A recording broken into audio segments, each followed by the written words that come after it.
Spicy করে chicken রান্না করলে আর সাথে খেতেও বসে গেলে একদম আমাকে তো ডাকলে না।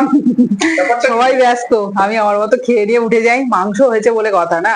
হুম, একদমই নয়, কাজ চলে কুট্টুসের খাওয়া হয়ে গেছে, এবার আমি আর তোমাদের দাদাভাই খেতে বসবো, মানে খাওয়া শুরু করবো এবারে। আর ওদিকে মা আর বাবা আসতে বললো যে খেয়ে নাও তোমরা, কারণ কুট্টুসকে আবার ঘুম পাড়াতে হবে, সেই কারণে আমরা খেয়ে নিচ্ছি। তো বলো চলো তো, খেয়ে বলি কেমন হয়েছে। হয়েছে বলো। তুমি বানাচ্ছ, তুমি খাচ্ছ, তুমি বলছো। না বলবো না তাহলে। বলো বলো। না এটা দিউ থাকলো, তুমি বলবে। আমি খেয়েছি একটু। ও, আমি কুটকুস খাচ্ছিলাম, খেতে পারিনি, আমি ওদিকে খেলাম। ভালোই মোটামুটি taste হয়েছে, ভালোই taste হয়েছে। আমাদের চলে যায়, এরকম হলেই হয়ে যায়, আর কিচ্ছু লাগে না। দেখতে পাচ্ছি যে আমাদের আর কিচ্ছু নেই কিন্তু।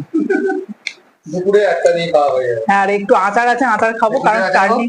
এই তো, এটা হচ্ছে চালতার আচার, এই না, কি জানো, চালটা না। আমড়ার আচার। দেশি আমরা। হ্যাঁ বেশি বানালে তো। হ্যাঁ, তো এটা একটু লাগবে লাস্টে, একটু টক টক মুখে দিলে ভালোই লাগে, তার জন্য এটা। যাও, ঠিক আছে। চলো।